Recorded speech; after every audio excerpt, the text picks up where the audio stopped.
खबर हिमाचल प्रदेश की राजधानी शिमला से है, जहां राज्य सरकार शिक्षा व्यवस्था में व्यापक सुधार की दिशा में कई महत्वपूर्ण निर्णय लेने के लिए तैयारी में है।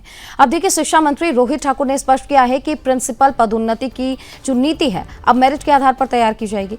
इसी के साथ स्कूलों के ऑनलाइन निरीक्षण और मेधावी विद्यार्थियों को डिजिटल सुविधा उपलब्ध कराने की दिशा में भी सरकार तेजी से काम कर रही है। शिमला में उप मुख्यमंत्री मुकेश अग्निहोत्री की अध्यक्षता में शिक्षा विभाग से जुड़े विभिन्न विषयों पर समीक्षा बैठक आयोजित की गई।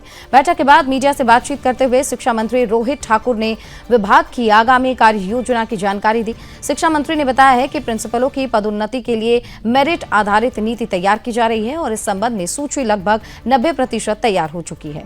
आवश्यकता पड़ने पर इस प्रस्ताव को मंत्रिमंडल की स्वीकृति के लिए भी भेजा जाएगा। उन्होंने कहा है कि प्रदेश में प्रिंसिपलों के कई पद रिक्त हैं और इसलिए अतिरिक्त प्रिंसिपलों की आवश्यकता है।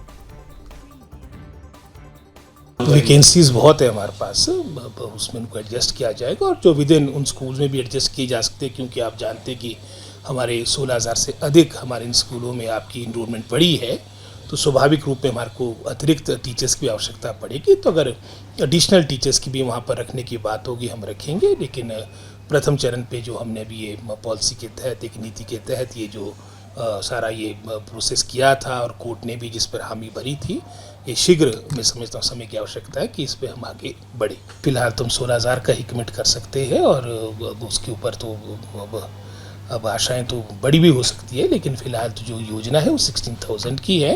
लेकिन ये ज़रूर है कि जिसमें और प्रॉब्लम्स आ रही, जिसके कारण इसको हम इनकॉर्पोरेट नहीं कर पा रहे हैं, ये मैं समझता हूँ सही मायने में इम्प्लीमेंट नहीं हो पा रही है, इसका भी शीघ्र रिव्यू किया जाएगा ताकि इसका लाभ हमारे बच्चों को शीघ्र मिले।